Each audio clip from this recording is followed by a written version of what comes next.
¿Alguna vez soñaste con ir a Disney World? Imagina que tu mamá además te propone darte este viaje de ensueño para celebrar tu cumpleaños número 15. A pesar de que todavía faltan 2 años para esto, la emoción es indescriptible. Finalmente se llega el momento y en un mes tu madre te dará el tan esperado regalo. Sin embargo, te acaban de avisar de que ella ha sido arrestada y enviada a prisión por robo. Peor aún, pocos después los noticieros comienzan a hablar no solo de un robo, sino también de un cruel asesinato cometido por una oficial de policía, donde su motivo era conseguir dinero para un viaje a Disney. ¿Hasta dónde estaba dispuesta a llegar Sonia Zuluaga para financiar el paseo que le había prometido a su hija? La respuesta es muy lejos.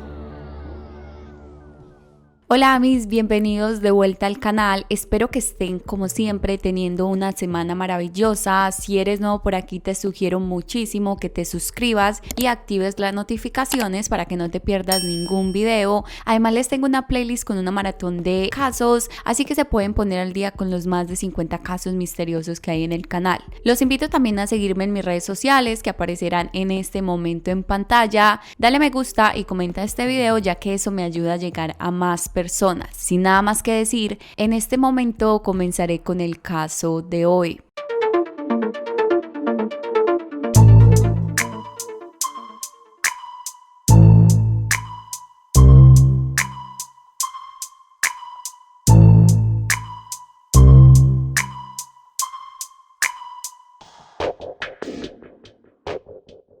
Alberto Antonio Chirico, de 71 años, y su esposa María Delia Esperanza, de 63, eran una pareja de la tercera edad que vivían hacía aproximadamente 40 años en el barrio porteño Parque Avellaneda, en la calle Eugenio Garzón, en Buenos Aires, Argentina. Allí habían criado a sus 2 hijos, Mariano y María Florencia, quienes se convirtieron en el centro de sus vidas hasta que cada uno partió de casa para trazar su propio camino. La pareja se había quedado viviendo sola de nuevo, así que simplemente dedicaron su tiempo a hacerse compañía y disfrutar al máximo la felicidad de aún estar juntos y con vida. Poco después se convertirían en abuelos y eran las 2 personas más alegres cada vez que su hija llevaba a sus 2 nietos de visita, quienes ahora eran la luz de su familia. El matrimonio había trabajado durante toda su juventud. María Delia se había desempeñado como profesora de personas videntes y se especializó en la estimulación visual para ayudar a quienes estaban perdiendo su vista o tenían dificultad con esta. Ella padecía esclerosis múltiple, lo que le impedía mucho la movilidad, pero disfrutaba como podía la vida a pesar de su condición.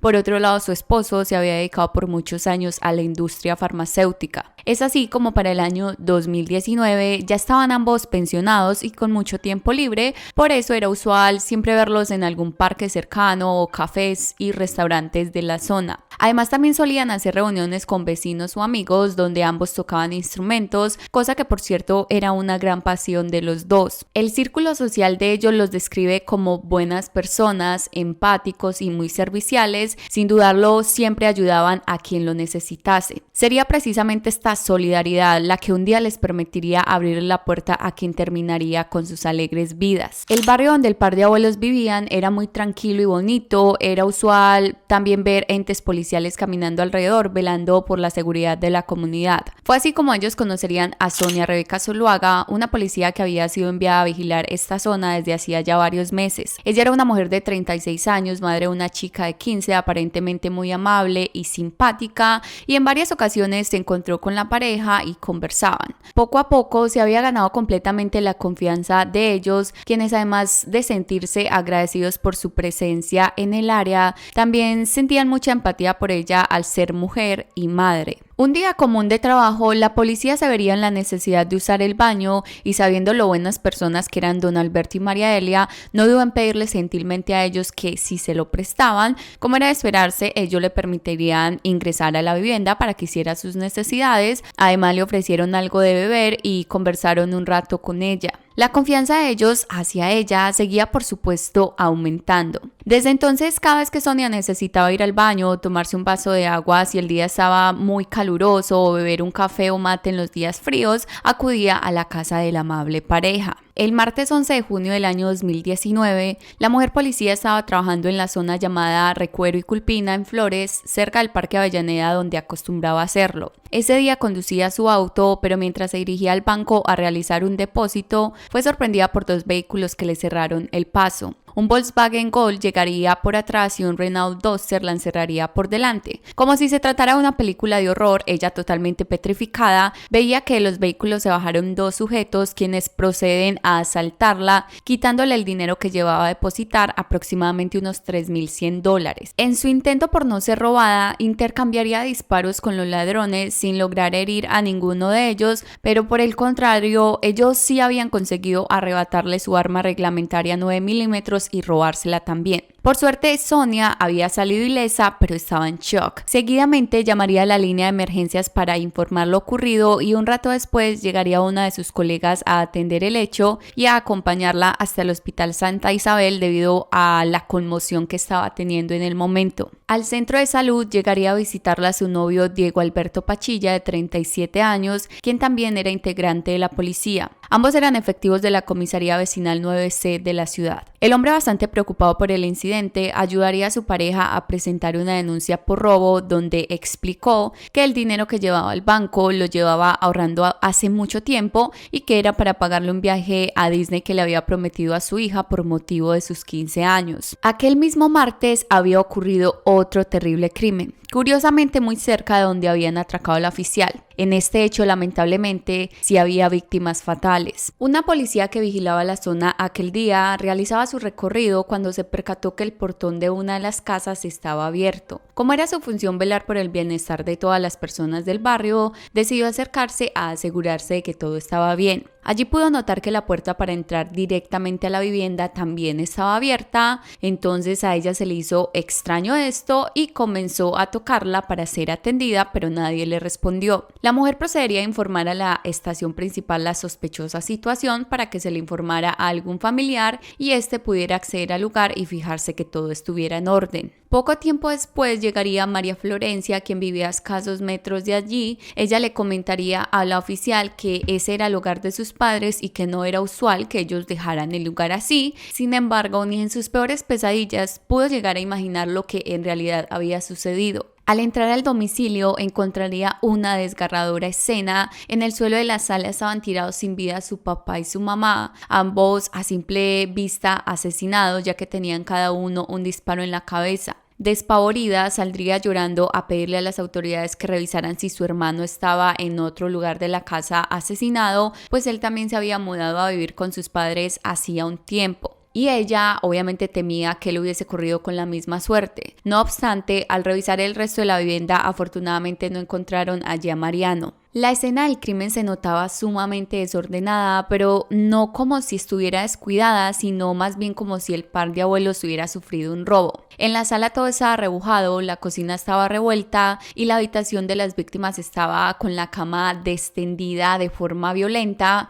como si hubiesen estado buscando algo ahí. Había también muchas fotos familiares tiradas en el piso y zapatos por todas partes. Dado que la oficial Sonia había denunciado un robo ese mismo día, empezó a surgir la duda de que si el asesinato de los abuelos estaba relacionado con una cuestión de inseguridad por la que estaba pasando el barrio en ese momento. Al parecer había una banda de ladrones y criminales atacando por aquella zona, sin embargo existían algunos detalles que en medio de la investigación fueron desbaratando esta hipótesis. Uno de estos es el llamativo hecho de que los delincuentes no se llevaran los celulares, computadores, electrodomésticos o guitarras que había en la vivienda de don Alberto y María Delia. Adicionalmente, la puerta principal no parecía estar forzada, es decir, quien entró al domicilio lo había hecho con autorización de los propietarios o al menos de alguno de ellos. Esto crearía una nueva hipótesis acerca de quién podría ser el asesino y que este definitivamente tendría que ser conocido o cercano de las víctimas, además de que se encontraron unas empanadas servidas en la mesa, las cuales quizás habían sido incluso ofrecidas a quien había cometido este terrible acto. La comunidad estaba sumamente impactada y no podían creer que alguien dentro de su barrio fuera tan sangre fría para asesinar a la tan querida pareja. Sin embargo, nadie expresó haber escuchado o visto algo inusual en la vivienda de ellos el día del crimen. Sus hijos tampoco tenían en mente a alguna persona que hubiese querido hacerle eso a sus padres, ya que ellos no tenían ningún enemigo, o al menos en su conocimiento. Se llegó a pensar que quizás algún desconocido les había tocado la puerta y ellos, sin imaginar nada malo, abrirían. Allí el responsable habría entrado a la fuerza y habría cometido el crimen. No obstante, regresaba la duda de que si solo se trataba de un robo, ¿por qué no se habían llevado tantas otras cosas de valor que había en el domicilio? Además de que no se entendía cuál era el motivo para quitarle la vida si el propósito era material. A esto sumado de que ningún vecino escuchó nada raro, así que la versión de que alguien conocido les había hecho esto tomaba aún más fuerza, pues era increíble que la persona que hizo este crimen hubiese pasado totalmente desapercibido. Mientras se llevaba a cabo la investigación en Parque Avellaneda, paralelamente se hacían Recuero y Culpina, y precisamente allí llegaría el subcomisario policial, quien era uno de los jefes de Sonia, para recolectar pruebas que llevaran a capturar a los ladrones. Pero curiosamente allí no encontró ninguna, y peor aún, terminó incluso dudando de que hubiese ocurrido un robo como el que había relatado la mujer. En aquella calle no se encontró ni una sola vaina del supuesto intercambio de disparos que ella había tenido con los delincuentes, situación completamente inusual en los años de experiencia de este ente policial. Este hombre se dirige entonces a algunos establecimientos comerciales que mediante cámaras de seguridad le mostraran la situación casi de película que su subordinada había sufrido. Tal como él lo sospechaba, se pudo ver el auto de Sonia circulando por las calles que había mencionado, pero en ningún momento se ve a los dos aparentes vehículos que ella mencionó que la habían interceptado. Como era de esperarse, tampoco se logra ver la secuencia del asalto. Adicionalmente, se entrevistó a diversas personas que estuvieron aquel día en la zona, pero nadie dijo haber oído ni un solo disparo. El jefe de esta mujer se comunicaría con la compañera que la acompañó hasta el hospital el día de los hechos para preguntarle cómo era el comportamiento de la oficial. Es allí cuando esta chica le menciona que al sostener el bolso de Sonia para ayudarla a bajar, pudo notar que este estaba un tanto pesado, lo que le hizo pensar que el arma supuestamente que le habían robado podría estar ahí guardada. Este testimonio sumaría aún más sospechas sobre ella. El subcomisario decidiría entonces trasladarse hasta el centro de salud donde la mujer estaba siendo atendida para rectificar él mismo si tenía el arma. Al llegar le pregunta sobre esta y ella dice no tenerla, así que él le pide que le permita revisar su bolso, a lo cual ella acepta. Al sostener el bolso, el hombre se percató por el peso que ahí no había ningún arma, por lo que inmediatamente asumió que si su teoría era cierta, alguien más podría haber ayudado a la mujer a esconder este elemento, y esa tenía que ser, por supuesto, la única persona que había estado con ella desde lo ocurrido, su novio Diego. Cuando el oficial abre el bolso, se sorprende bastante por la cantidad de fajos de billetes que se encontraban allí guardados, dando un total de 300,000 pesos argentinos. Cuando Sonia fue interrogada sobre el supuesto robo del que había sido víctima, comenzaría a tener muchas contradicciones y se percibían sus esfuerzos por dar una versión creíble y conveniente, cambiando algunas cosas que ya había dicho por otras, donde todo tuviera más sentido. Se obtuvo una orden para allanar su domicilio y, oh sorpresa, allí encontrarían un cargador de pistola 9 milímetros con 2 balas faltantes. El cargador es el cosito que se pone cada una de las balas en caso de que alguien más como yo no sepa. Es eso. Yo siempre sobreexplicando. Ámenme como soy. Gracias. Las autoridades además registraron su vehículo, el correaje del uniforme policial con el portacargadores, portaesposas y la pistolera, pero sin encontrar arma alguna. También se hallaron 70,000 pesos argentinos en uno de los bolsillos del uniforme, cantidad inusual para alguien que tenga efectivo en la calle y especialmente después de haber sido asaltada. Paralelamente, al revisar la vivienda de Alberto y María Delia, pudieron recoger 2 balas 9 milímetros como las que faltaban en el arma de la oficial. Los asesinatos parecían tener conexión, pero ella mantenía su versión del atraco, además de que negaba categóricamente cualquier relación con el crimen de la pareja. Varios testigos en la zona fueron interrogados, entre esos se encontraría la encargada de una tienda de mascotas que funcionaba en la calle Martínez Castro, llamada Fabiana, y otra mujer que trabajaba en un kiosco en la misma cuadra llamada Mariana. La primera contaría que el día del crimen y con la excusa de que necesitaba cargar la batería de su radio policial, Sonia había entrado a su tienda a pedirle que si ella se lo podía cargar un rato, ya que lo necesitaba, pues era su herramienta de trabajo. Fabiana, sin verle mayor problema a esto, aparte de que era una policía quien se lo pedía, aceptó. Se presume entonces que Sonia había dejado allí el aparato debido a que este contaba con GPS y ayudaba a la institución a tener un control y registro sobre los agentes para que estuvieran en las zonas correctas. Así que si ella lo dejaba ahí, efectivamente la localización no mostraría que en realidad se dirigió a la casa de don Alberto y María Delia, la cual estaba a tan solo 5 cuadras.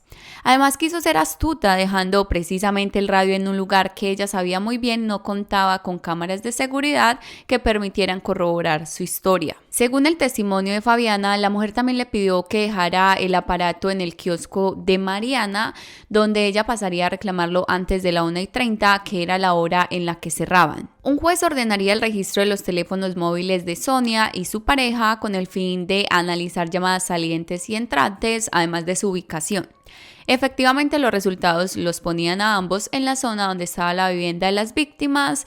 A pesar de esto, no necesariamente lo relacionaba al asesinato, especialmente a Diego, quien realizaba patrullajes en la zona usualmente, pero esto sí fue algo que sumó a las demás incongruencias en el relato de la mujer y los testimonios recogidos. Es así como Sonia Zuluaga sería arrestada, señalada de robo, doble homicidio agravado con alevosía por la confianza que le tenían las víctimas y falsa denuncia por decir que le habían robado el arma oficial, que en realidad ella habría hecho desaparecer con el objetivo de ocultar que había usado 2 balas de esta. El novio de esta mujer sería también capturado por encubrimiento agravado, pues se sospechaba que era él quien le ayudó a desaparecer la pistola. La reconstrucción de los hechos hablaría sobre que la pareja, don Alberto y doña María Delia, estaban tranquilos en la casa, listos para almorzar aquel martes 11 de junio de 2019 alrededor de las 12 del mediodía. Habían preparado empanadas y ya las habían puesto en la mesa junto con las bebidas. Justo antes de sentarse a comer, llamaron a la puerta y sería el señor Alberto quien se dirigió a atenderla.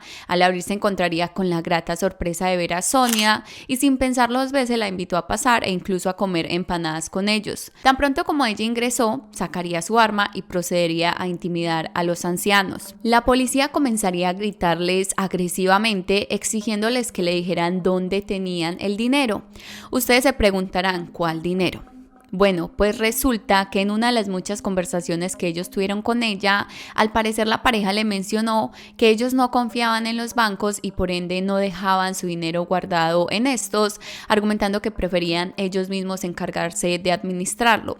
Esto rápidamente encendería la avaricia de la mujer, quien vio en esta historia la oportunidad perfecta para obtener dinero sin mucho esfuerzo. Es así como comenzaría la tortura del par de esposos, quienes se resistieron a decirle dónde tenían sus ahorros guardados, por lo que Sonia se acercaría a la mujer de 63 años, a quien veía más vulnerable y quien padecía, recordemos, esclerosis múltiple, para empezar a golpearla y darle culetazos con el arma hasta quebrarle los lentes que llevaba puestos. Esto, por supuesto, en su intento de aterrorizarla para que le dijera dónde estaba la plata. Sin embargo, doña Delia no habló. Su esposo sería precisamente quien tendría que quedarse observando cómo la policía, que supuestamente debía protegerlos y a quien le habían dado su confianza, ahora maltrataba de la peor forma a su esposa hasta dejarla inconsciente. Sonia se dirigiría entonces hacia él, procediendo también a golpearlo y amenazarlo, logrando que él, atemorizado, cediera y le dijera que lo que buscaba se encontraba en cajas de maicena y leche dentro de las gavetas superiores de la cocina. La policía se va hasta allí y efectivamente lo encuentra. Sin embargo, tenía conocimiento que aparte de ese dinero, ellos como que le habían comentado sobre otros ahorros que escondían como en zapatos en la habitación, así que también procedió a llevarse esos. Esta criminal sabía muy bien que la pareja la denunciaría si les permitía vivir, así que simplemente decidió no hacerlo y rápidamente tomaría un almohadón del sofá de la sala y se lo pondría en la cara a don Alberto para darle un disparo en su cabeza. Después haría exactamente lo mismo con su esposa, quien se sospecha aún se encontraba inconsciente. Aunque no se supo cuál fue la cantidad exacta que le robó, se ha calculado según la investigación que fueron aproximadamente $80,000. El juicio comenzaría el 12 de mayo de 2021 a través de la plataforma Zoom debido a la pandemia. Allí Sonia se presentaba desde una computadora ubicada en el Complejo Penitenciario Federal 4 para mujeres en Ezeiza, enfrentando el pedido de pena de prisión perpetua que presentó el fiscal del caso. La clave principal para vincular a la oficial con el doble asesinato sería la denuncia que ella misma formuló el 11 de junio, donde aseguraba que el dinero que le habían robado era ahorros para pagar el viaje de 15 años de su hija. Fue este hecho el que precisamente le daría un motivo para cometer los asesinatos. Sonia estaba desesperada, pues necesitaba el dinero para terminar el pago de la deuda que había adquirido para pagar aquel paseo, el cual por cierto se realizaría el 14 de julio de ese mismo año, casi un mes después del macabro crimen. La fiscalía pudo probar fácilmente que el agente policial cometió el crimen entre las 12 del mediodía y las 2:30 de la tarde, acabando con la vida de sus víctimas de un disparo en la cabeza cada uno, aplicado desde la parte de atrás mientras se hallaban indefensos boca abajo. Sin embargo, ahora Sonia decía que quería cambiar la versión de los hechos que había dado al principio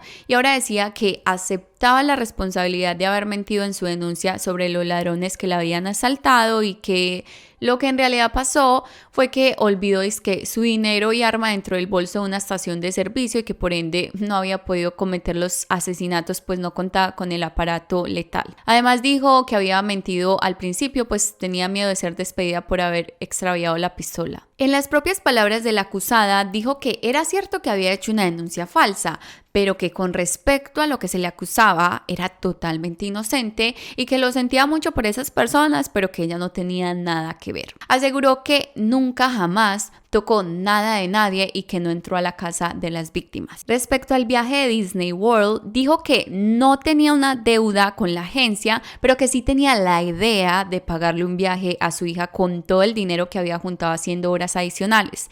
Sin embargo, esto fue poco creíble, pues al revisar su salario en los últimos 2 años, se le había abonado 109,000 pesos argentinos y eso era menos de la mitad del total de la deuda que se pudo comprobar si había adquirido con una agencia llamada Fun Time. No obstante, para la fiscalía era bastante obvio su intento de evadir responsabilidades en el caso, pues se había dado cuenta que su testimonio inicial no era sostenible, ya que pues no había casquillos en su auto ni tampoco huellas de disparo, así que ahora solo jugaba a su última carta diciendo que en realidad había olvidado la pistola en un baño, pero obviamente esto no le sirvió de nada. Las pruebas que la defensa de las víctimas presentó en contra de Sonia eran las siguientes. La primera era que pues Sonia era policía en el barrio donde la pareja fue asesinada. También ella tenía relación con ellos y a pesar de que ella incluso intentó negarlo, pero esto se pudo comprobar cuando Florencia presentó su testimonio manifestando que su mamá le había contado que era el papá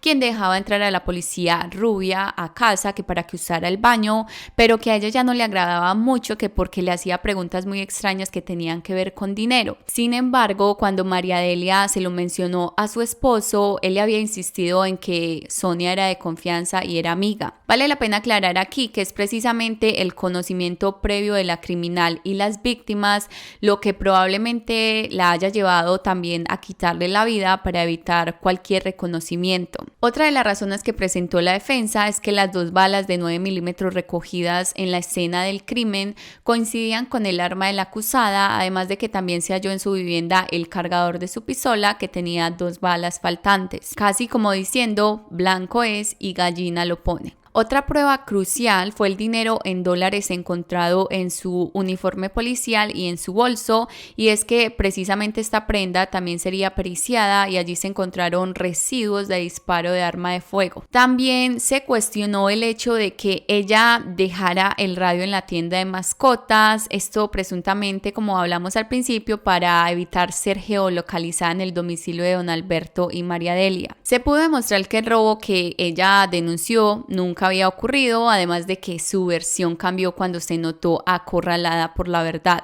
La empresa Fun Time informó a las autoridades que a la fecha la mujer les debía 276,000 pesos argentinos de un viaje a Disney que pensaba darle a su hija de cumpleaños. Recordemos que en 2 años ella solo había ganado 109,000 pesos. Durante el juicio se revisó cuidadosamente todas las pruebas, testimonios e información recogida hasta el momento y se fueron uniendo hasta tener la convicción de que Sonia había sido quien había robado y asesinado a las víctimas. Además de que durante el proceso también se mostró una prueba que había sido ocultada al público, donde se veía a la mujer el día del crimen a las 2:06 p.m. acercándose a la casa de la pareja y se le ve nuevamente poco más de 1 hora después, a la 1:21, alejándose del lugar. Adicionalmente se mencionó que no podía ser una simple coincidencia que ese día ella haya denunciado el robo de su arma y que después se confirme que precisamente con esa se le había quitado la vida a las víctimas. Esto, por supuesto, sumado a la incongruencia en el relato de los hechos, después de que la sospechosa se da cuenta que su versión inicial no es creíble. En el proceso judicial también se habló sobre el desprecio por la vida que la imputada mostró, no dudando por un segundo en proceder a quitarle la vida a quienes generosamente le habían abierto las puertas de su hogar, además de llevar adelante las violentas muertes aprovechándose de las facilidades que le otorgó su función policial. A pesar de que para este punto el caso ya estaba prácticamente resuelto, aparecería un nuevo testigo que terminaría de hundir a Sonia y que resultaría clave para mantener la hipótesis sobre el móvil del asesinato. José Benjamín era un efectivo de la policía de la provincia de Buenos Aires que sería citado a dar su testimonio. Allí él narraría que un par de meses antes del crimen, la acusada le había pedido prestado 100,000 pesos, pues quería darle a su hija un viaje a Estados Unidos para conocer Disney World. Él la notó muy ilusionada con este hecho, así que después de pensarlo un poco, él decidió hacerle el favor entregándoselos en octubre de 2018. Para asegurar su dinero, ambos habían firmado un documento en el que se pactaba que el dinero sería devuelto en 12 meses. Según este hombre, ella solo le había pagado la primera cuota y cuando tocaba pagar la segunda, él se la había cruzado en el barrio y le preguntó que si le iba a seguir devolviendo la plata o qué. A lo que ella le respondió bastante agresiva diciéndole: andate viejo de mierda porque si no te meto una denuncia. Él, queriendo evitar algún problema mayor, le envió mensajes en un par de veces pidiendo lo que le correspondía, pero ella nunca le contestaba. Con todo lo recolectado hasta ese momento, el 5 de julio de 2021, Sonia Rebeca Zuluaga sería declarada culpable como autora material del doble crimen y sería condenada a prisión perpetua. Ella, quien se encuentra presa desde el año 2019, tendrá que pasar al menos 35 años privada de la libertad antes de tener la posibilidad de pedir libertad condicional en 2054 cuando tenga 69 años. A través de la cámara del computador se pudo ver por unos segundos la reacción de la mujer después de escuchar la sentencia. Se quebró en llanto, parecía que casi ni podía creer lo que acababa de escuchar. Pasaría el resto de su vida encerrada en una cárcel.